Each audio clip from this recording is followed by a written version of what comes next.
Vamos a estar mirando estas enseñanzas sobre los asuntos del pecado, de cómo como creyentes tenemos que enfrentar el pecado. El pecado nos acecha a todos. Las tentaciones están en todo momento para todos aquellos que Cristo ha salvado, ¿verdad? La tentación está siempre ahí, pero el que seamos tentados no es pecado. El pecado está cuando caemos, cuando cedemos a la tentación. El propósito en esta hora es que debemos hablar y actuar como quienes seremos juzgados, pero no por la ley, sino por la más severa de la ley, que es de la libertad. ¿Cuál? El amor de Cristo, que está escrita en nuestros corazones por el Espíritu Santo. Y el tema de hoy le puse por nombre como haciéndonos una pregunta: ¿habrá pecados más grandes que otros? Es el tema. Como que nos hacemos una pregunta: ¿habrá pecados más grandes que otros? La Biblia dice que quebrantar un punto de la ley es hacerse culpables de todos. Y la invitación por parte del Espíritu Santo en esta hora es que si hemos pecado, tenemos que arrepentirnos. ¿Por qué razón? Porque el arrepentimiento proporciona fortaleza y una nueva actitud hacia Dios. Cuando nos arrepentimos, cuando reconocemos, decir: Señor, yo he fallado, yo he pensado esto, he hecho aquello, he dicho el otro y yo he pecado. Entonces, cuando alguien ha pecado en un punto que pensemos que es pequeño o que pensamos que es pequeño, dice que somos culpables de todos los mandamientos, de todo lo que Dios dice que tenemos que guardar. Entonces, ¿cuál es la clave del arrepentimiento? O sea, ¿por qué debemos arrepentirnos? ¿Cuál es esa clave?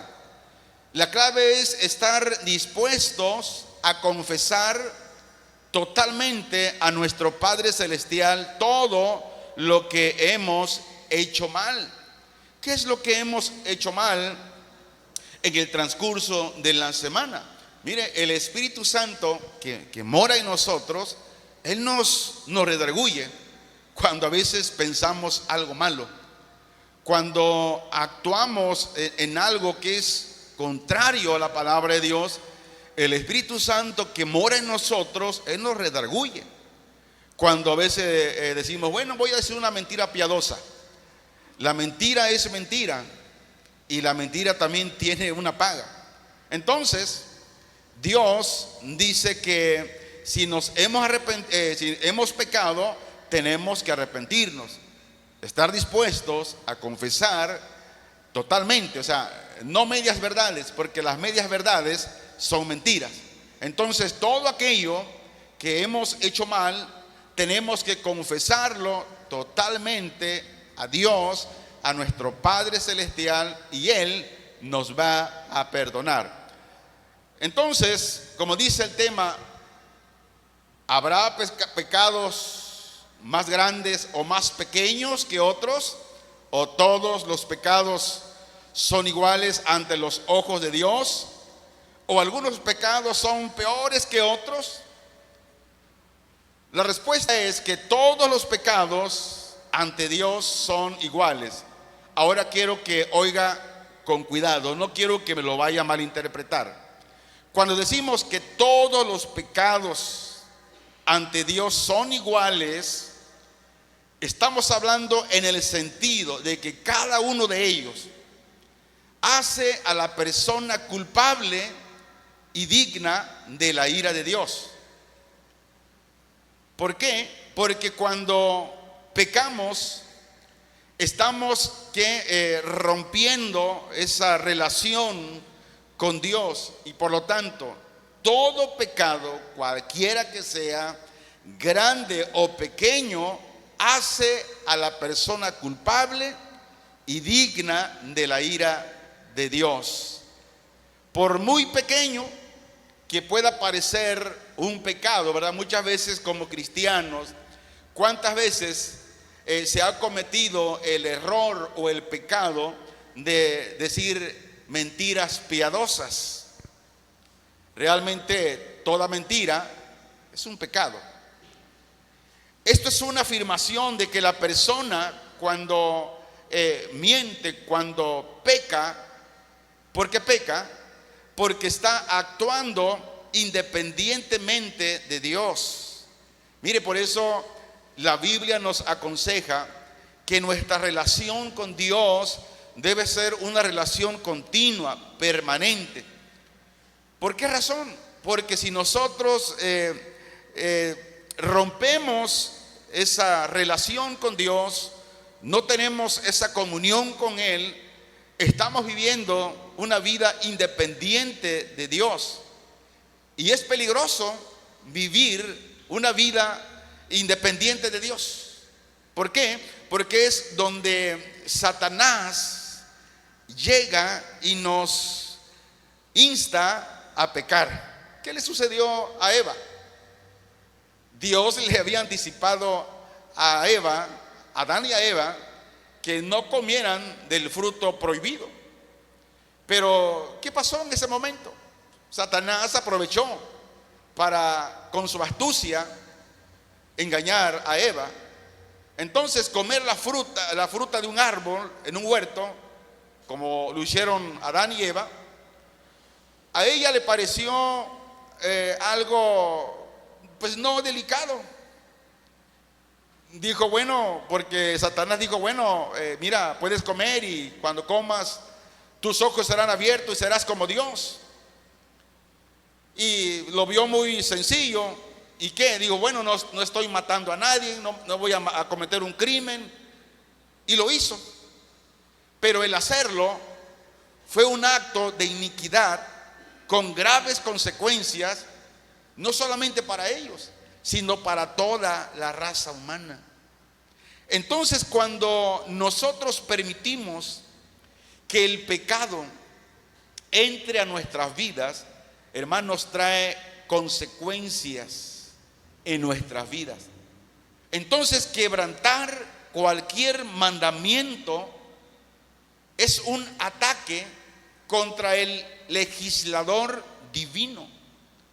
Cuando nosotros quebrantamos la palabra de Dios, cuando nosotros hacemos algo contrario al consejo de Dios, estamos atacando ¿a quién? A Dios mismo. Porque fue Dios quien reveló la palabra por medio del Espíritu Santo, dio a los profetas, a esos hombres de Dios que Dios escogió. Fue Dios quien dio a los apóstoles de Cristo la revelación de la palabra del Señor. Y quebrantar cualquier mandamiento, cualquier versículo de la palabra de Dios, estamos atacando a Dios. Santiago 2:10 declaró, dice, porque cualquiera que guardare toda la ley, pero ofendiere en un punto, se hace culpable de todos. Porque el que dijo, no cometerás adulterio, también ha dicho, no matarás. Ahora bien, si no cometes adulterio, pero matas, ya te has hecho transgresor de la ley. O sea, en cualquier punto que nosotros podamos transgredir, nos hacemos culpable de toda la palabra de Dios.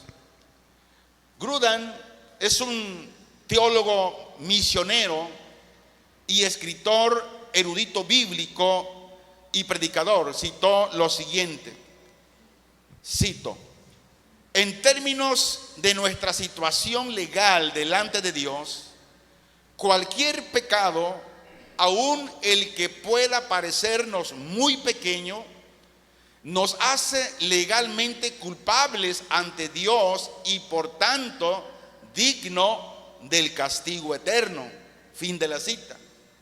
Dice, cualquier pecado nos hace legalmente culpables ante Dios y por ende dice que el transgredir la palabra de Dios somos dignos del castigo eterno.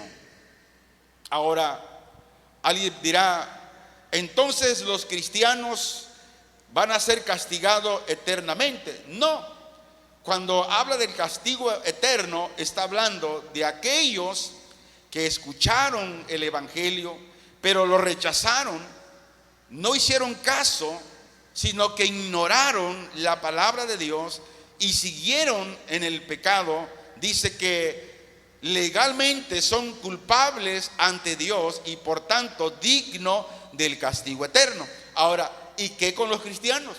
Bueno, el cristiano que peca será corregido, será disciplinado. ¿Por quién? Por el Señor. Y si el cristiano no quiere arrepentirse por el pecado que está cometiendo, bueno, será que la Biblia dice que ese cristiano que no quiere dejar de pecar y no se arrepiente, pero es cristiano, bueno, Corintios dice que a tal tienen que apartarlo y dárselo, ponerlo en las manos de quién, de Satanás.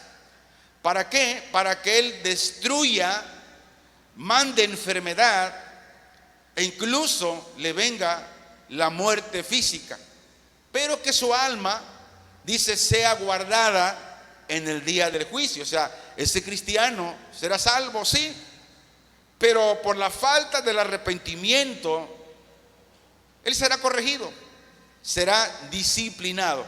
Entonces, el mismo Dios que prohibió el adulterio, prohibió también el homicidio. Ahora, un hombre puede no ser culpable de adulterio y sin embargo puede cometer homicidio. ¿Es transgresor de la ley? Es una pregunta, desde luego que sí.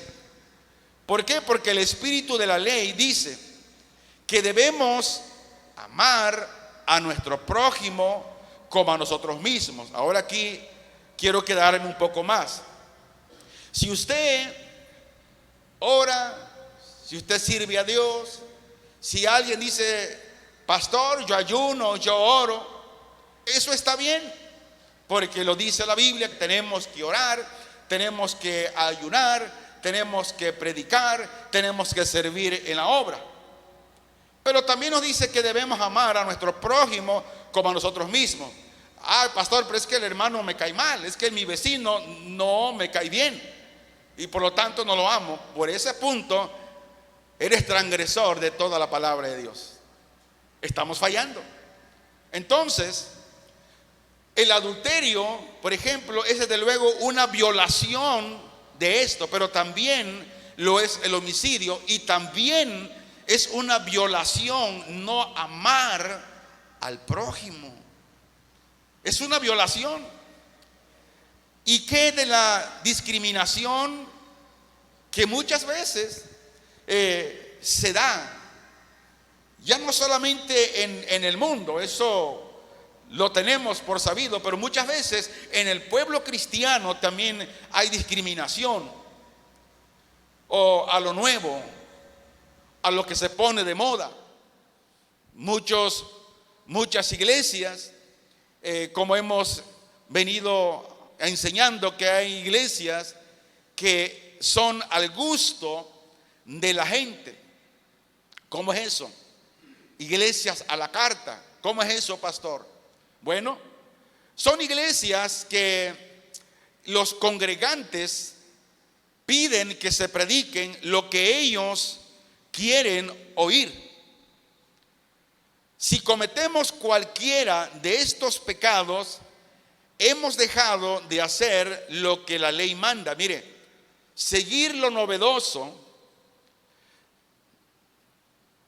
desear algo que prediquen, que enseñen, que me haga sentir bien, también esto es en contra de la palabra de Dios. Y dice que si cometemos cualquiera de estos pecados, hemos dejado de hacer lo que la ley manda.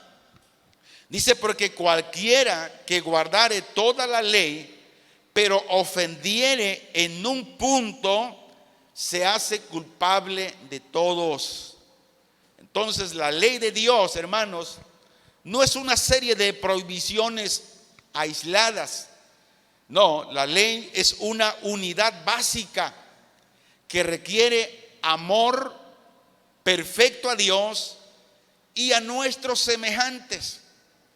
Es lo que la ley de Dios, hablando de la palabra de Dios, eso es lo que nos pide. Dice una unidad básica que requiere amor perfecto a Dios y a nuestros semejantes. Vaya a su Biblia en el Evangelio de Mateo, en el capítulo 22, versículo 36 al versículo 40. Veamos lo que Jesús dijo. Aquí hay una pregunta que le hacen. Dice el versículo 36: Maestro, ¿cuál es el gran mandamiento en la ley?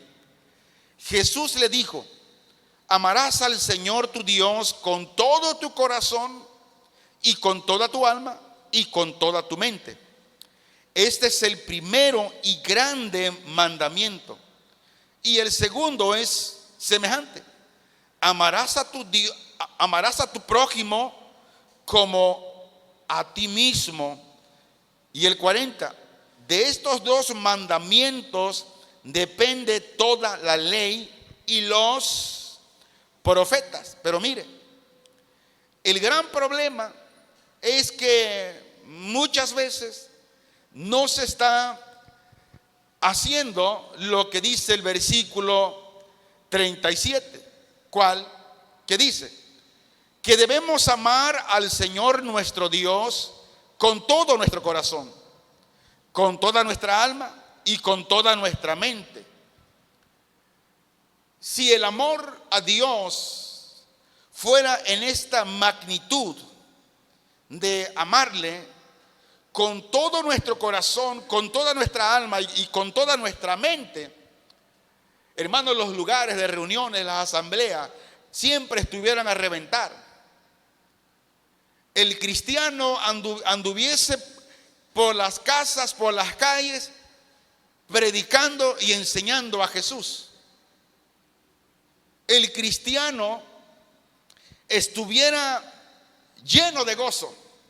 ¿Por qué? Porque el amar a Dios con todo nuestro corazón, con toda nuestra alma y con toda nuestra mente, hermanos, no hay nada que nos pueda detener para estar en los negocios de nuestro Padre Celestial. Eso fue lo que Jesús, cuando era niño, le dijo a José y a María, que lo buscaban. Le dijo: ¿por qué me buscáis? ¿A poco no sabéis que en los negocios de mi Padre me conviene estar? Yo debo de estar ahí. ¿Por qué lo hacía? Porque él amaba al Padre con todo su corazón, con toda su alma y con toda su mente. Él sabía que este era el gran mandamiento.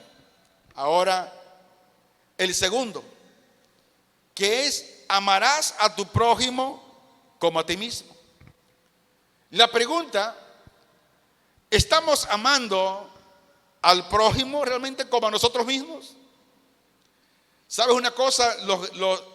Los problemas muchas veces en el cristianismo se da porque no ama a su prójimo. El gran problema en el pueblo cristiano es de que se hacen divisiones por la falta del amor al prójimo, por la falta del amor al hermano.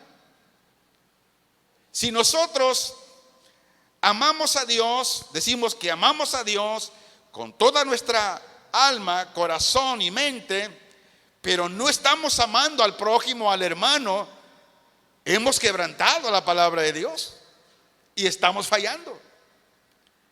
Entonces, puedo orar, puedo cantar, puedo predicar y puedo hacer muchas cosas, pero si estoy fallando en un punto de esto, soy transgresor de toda la palabra de Dios. Dice, todos los pecados, sin excepción, destruyen la unidad y convierten a los hombres en transgresores. Destruyen la unidad y convierten a los hombres en hombres transgresores. Todos los pecados, sin excepción, cualquier pecado, mentira, palabra torpe, malos pensamientos, el no hacer lo que Dios dice que hagamos, destruye la unidad y convierte al hombre en un transgresor de la palabra de Dios, con un solo pecado. No necesitamos pecar, hacer muchos pecados. Un solo pecado destruye la unidad. Por ejemplo, si yo tengo un martillo, hermanos, con un solo martillazo yo destruyo esta laptop. Yo no necesito darle varios martillazos. Con uno solo la destruyo. Así es el pecado. Un solo pecado destruye tu relación con Dios. Tu comunión con Dios es cortada con un solo pecado. Dice al final del versículo 10 de Santiago 2, se hace culpable de todos. Cuando dice que se hace culpable de todos, no está hablando en el sentido de haber violado todos y cada uno de los mandamientos, sino que habla en el sentido de violar la unidad de la ley, de toda la palabra. En otras, es decir, una sola transgresión, un solo pecado hace imposible el cumplimiento perfecto de los mandamientos más básicos de la ley. Y la pregunta aquí es, ¿cuáles son esos mandamientos básicos de la ley? Número 1, es amar a Dios con todo nuestro corazón, nuestra mente y alma, y amar al prójimo igual que a uno mismo. Y si hacemos uno de estos, cumplimos uno de estos mandamientos, pero el otro no lo estamos haciendo, somos culpables. Y necesitamos, por lo tanto, si somos culpables, estamos a arrepentirnos. Ahora, un solo pecado contra un Dios que es infinitamente santo exige un castigo también infinito. Un castigo para aquellos que pecan porque rechazan a Cristo, pero también al cristiano que peca y no se arrepiente, exige un castigo, una disciplina hasta que se arrepienta y se aleje del pecado. Juan 19:11. Respondió Jesús: ninguna autoridad tendrás contra mí si no te fuese dada desde arriba. Por tanto, el que a mí me ha entregado, mayor pecado tiene. Mire, este versículo nos enseña que hay grados de culpa. Ahora, no se vaya a confundir, por eso hice una aclaración al principio. Pilato era culpable, pero Caifás, ¿quién era Caifás? El sumo sacerdote, la máxima autoridad en la asamblea que entregó a Jesús. Judas y todos los judíos que le rechazaron eran más culpables. Pero dice un teólogo y comentarista, que a Caifás, él tenía la autoridad absoluta para que Jesús no fuera entregado por Judas el Iscariote. Pero si nosotros somos cuidadosos en leer las Escrituras, nos daremos cuenta que ni Caifás, ni Judas, ni Pilato, ni nadie podía hacer un lado el propósito que Dios ya tenía para con su Hijo, para redimir a aquellos del mundo que iban a creer en su Hijo Jesús para salvación. Entonces, Pilato dice era culpable, Caifás era culpable, Judas, los judíos, porque le rechazaron, eran culpables. Ahora, esta declaración de Jesús indica que ni siquiera la peor maldad imaginable puede escaparse de la soberanía de Dios.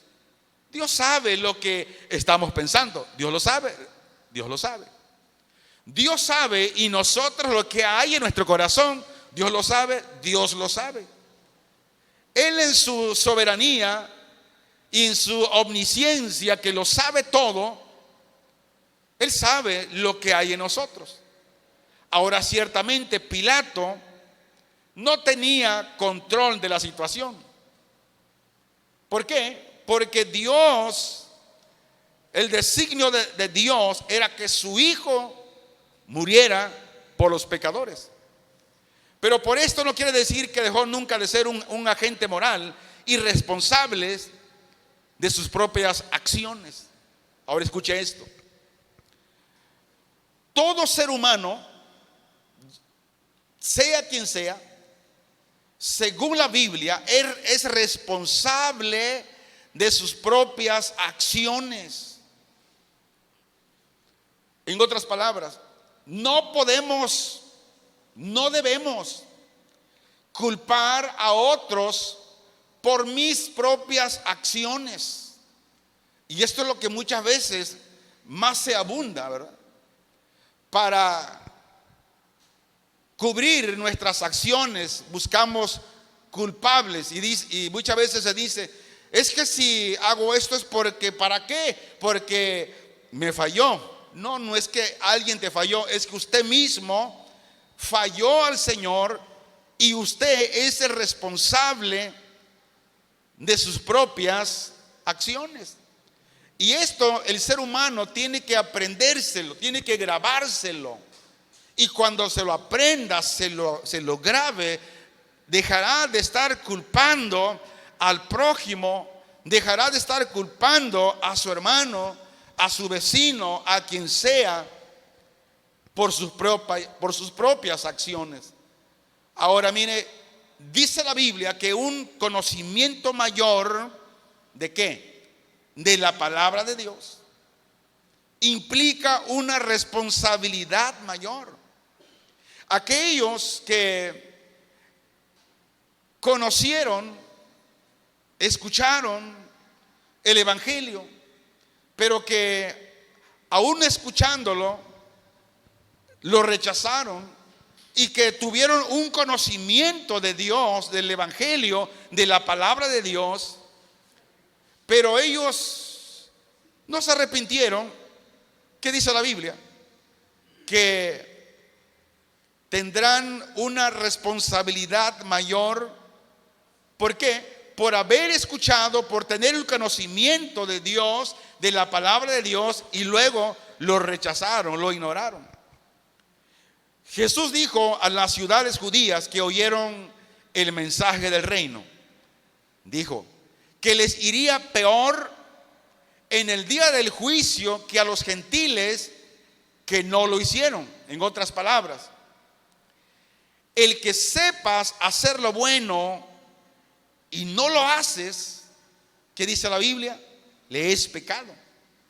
Lucas capítulo 12, versículo 47 y 48 se lee así: aquel siervo que, conociendo la voluntad de su Señor, no se preparó ni hizo conforme a su voluntad, recibirá muchos azotes. Versículo 48. Mas el que sin conocerla hizo cosas dignas de azotes, será azotado poco, porque a todo aquel a quien se haya dado mucho, mucho se le demandará, y al que mucho se le haya confiado, más se le pedirá. Si nosotros ponemos mucha atención, mucho cuidado a los versículos 47 y 48, no están hablando de disciplina física en el tribunal de Cristo. ¿Y por qué razón? Porque cuando estemos con Él en el cielo, dice la Biblia que nuestros cuerpos serán cuerpos glorificados. Entonces, estos versículos, Jesús nos hace un recordatorio de que se enfrentará a los siervos infieles. ¿Quiénes son esos siervos infieles? Los cristianos perezosos, los cristianos flojos, los cristianos que nunca quisieron, un ejemplo, trabajar en la obra, hacer la voluntad del Señor, amar al prójimo como a sí mismo. Y luego, ¿qué va a pasar? Dice que a todos estos el Señor no les dará su recompensa. Se dice que es algo serio tener una responsabilidad dada por Dios y no obedecer. La pregunta es, ¿cuál es la responsabilidad que Dios le dio a usted? Y si Dios le dio esa responsabilidad a usted, la pregunta es, ¿estás haciendo el trabajo? ¿Qué fue lo que Dios dijo que hagas? ¿Lo estás haciendo? La Biblia dice que el Señor se enfrentará ante esos cristianos que no obedecieron a la responsabilidad que el Señor le dio. Tenemos la parábola de aquel hombre que se fue y dejó, le dio talento, a uno le dio 5, a otro 3 y a uno le dio 1, dijo, ¿para qué 1? Lo enterró y le fue muy mal. Ahora mire, si pensamos que el servicio a Cristo es exigente y difícil, yo quiero que piense lo que Cristo mismo experimentó. Muchos cristianos se les hace difícil servir a Cristo, servir en la obra del Señor. Dicen que es exigente el servir a Cristo, como aquel que le dieron un talento, dijo, este patrón es muy duro, así es que mejor enterró el talento y no lo trabajó. Los versículos 47 y 48 establecen un principio fundamental con respecto a todo el servicio. Y este principio es que cuanto mayor sea el privilegio, tanto mayor es la responsabilidad. Para los creyentes, esto significa, decíamos, que habrá grados de recompensa en el cielo. Para los incrédulos significa que habrá grados de recompensa en el infierno. Los que han llegado a conocer la voluntad de Dios, tal como se revela en la Biblia, están bajo una gran responsabilidad de obedecerla. Por eso, mire, debemos poner mucho cuidado en lo que muchas veces pensamos. Si hemos llegado a conocer la voluntad de Dios, tal como lo dice la Escritura, dice que estamos bajo una gran responsabilidad de obedecerla. Al que se le ha dado mucho, mucho se le exigirá. Pero los que no han tenido un privilegio tan grande como aquellos que Cristo los ha salvado, pero aquellos que no son salvos y que tampoco serán salvos, dice la Biblia que también ellos serán castigados por sus malas acciones, pero su castigo será menos severo. Imagínense, hermanos, será más severo el castigo para aquellos que conocieron al Señor, fueron salvos, pero que no obedecieron. Vuelvo a repetir, no se me confunda. Cuando hablamos de castigos, no estamos hablando de castigo en el tribunal de Cristo, sino que está hablando de las recompensas que todos esos siervos cristianos no recibirán, las recompensas que el Señor Jesús ha prometido. Porque ningún cristiano en el cielo va a ser castigado. Lo digo esto porque quiero que no me desvíe, y no malinterprete la Escritura. Al que se le ha dado mucho o al que se le da mucho, mucho se le exigirá. Y Jesús enseñó que un siervo que conociera la voluntad del Señor, pero no la hace, dice que este siervo será tratado con mayor dureza a quien no la conociera. Pero como decíamos, son un recordatorio vívido de que Jesús enfrentará a los siervos infieles y que no le dará su recompensa. Y por esta razón, Santiago declaró que a los maestros les espera un juicio más estricto. Santiago 3:1 se lee así: hermanos míos, no os hagáis maestros muchos de vosotros, sabiendo que recibiremos mayor condenación. ¿Qué hace Santiago aquí? Santiago hace una advertencia y dice: no os hagáis maestros muchos de vosotros. Ahora, ¿cuál es la razón de esta advertencia? Es la siguiente: los que enseñan, los maestros, los predicadores, serán juzgados más estrictamente que los que escuchan el mensaje. Por eso debemos tener cuidado, de no querer ser maestros de la palabra de Dios. ¿Por qué? Porque es una advertencia. Warren Wiersbe fue un clérigo, un presbítero cristiano estadounidense, maestro de la Biblia, orador de conferencias y un prolífico escritor de literatura cristiana y de muchas obras teológicas. Citó lo siguiente: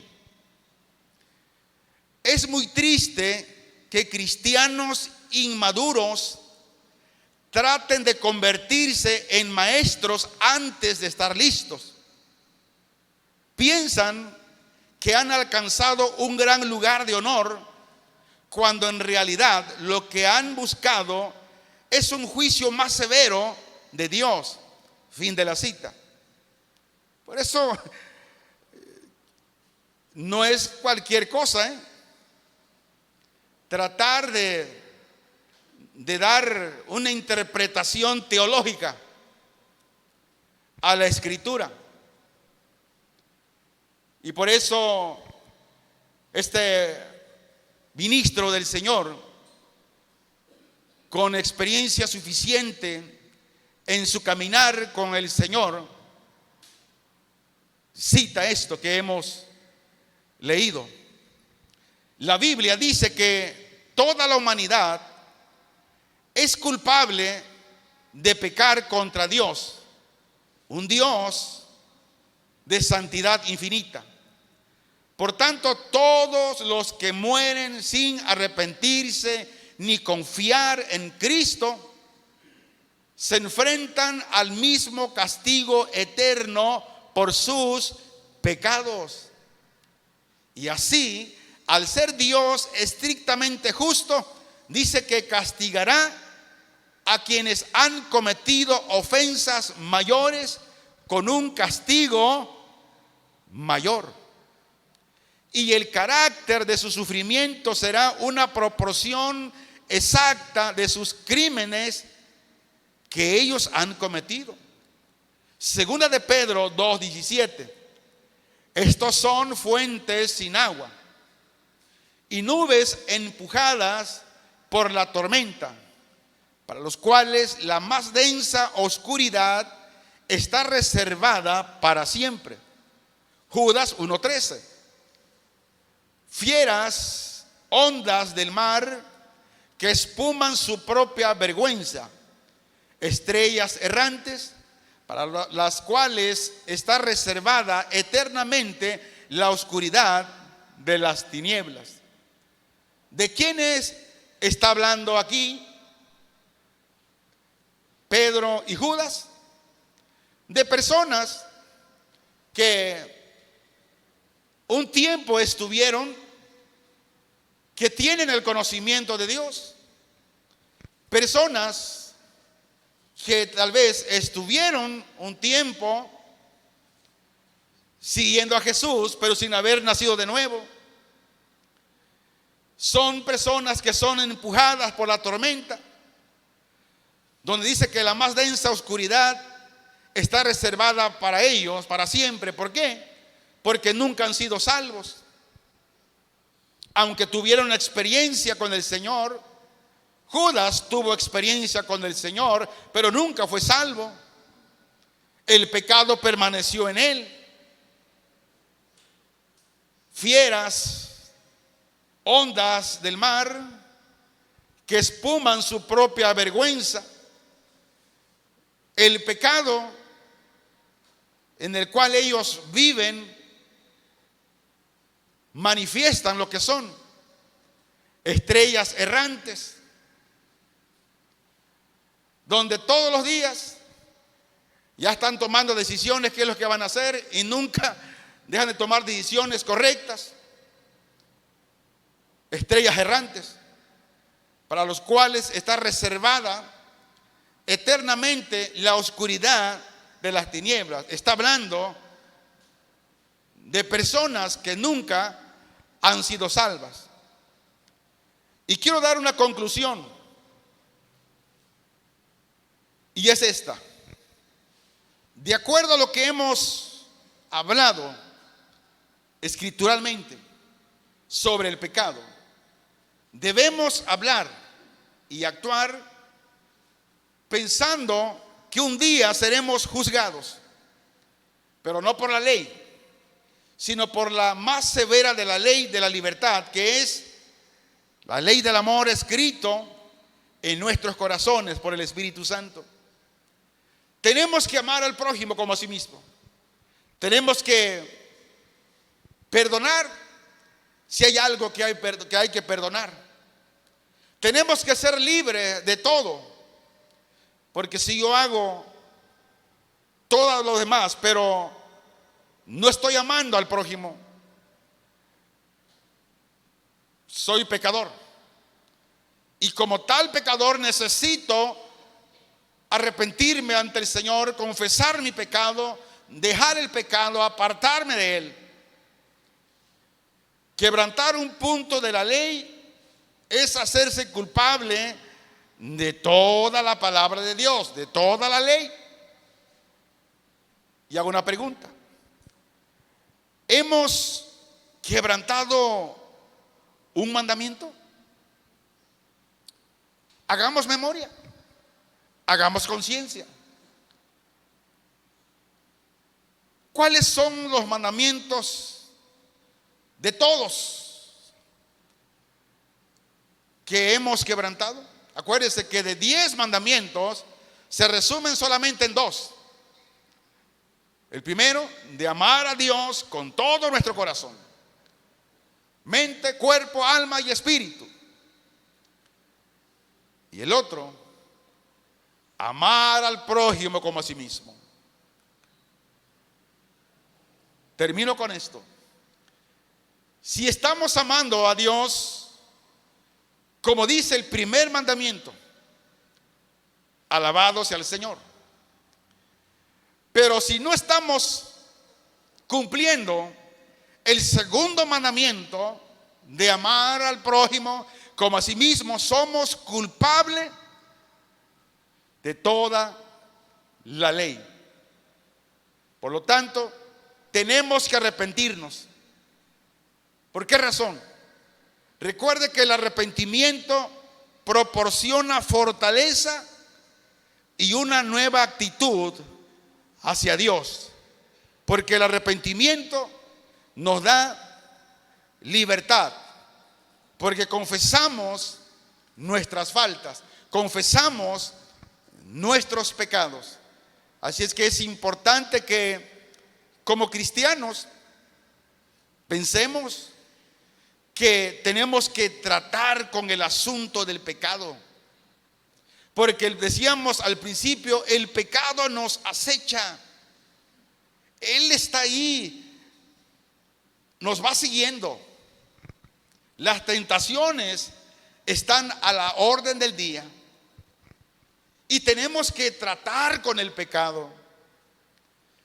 Si pensamos que no es necesario, seremos exterminados por el mismo pecado.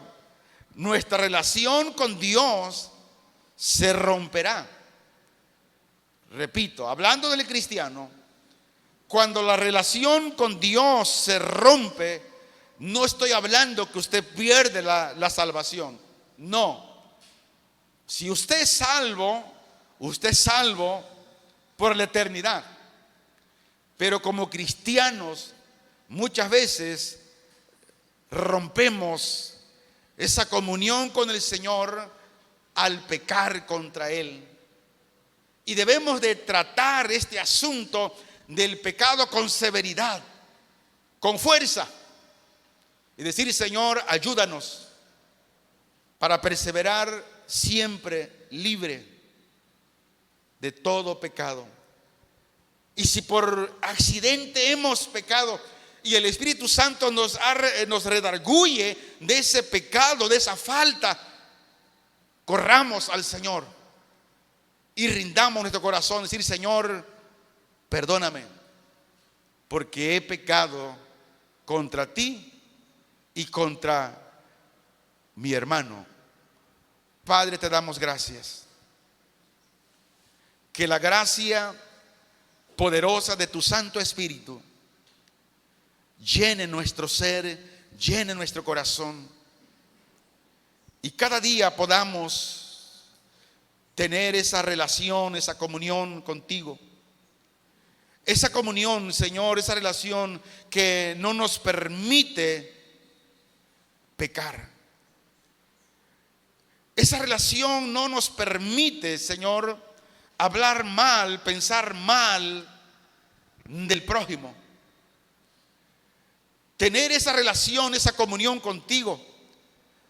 Tratamos al pecado con fuerza, pero cuando la relación está rota, Señor, no tenemos las fuerzas para confrontar el pecado. Ayúdanos, Padre, te lo ruego, mi Señor, en el nombre de Jesús. Que la gracia poderosa de tu Santo Espíritu ilumine nuestra mente, nuestro corazón, Señor, un día a la vez. Te lo ruego, Padre, en el nombre de Jesús, tu Hijo amado, Señor. Amén.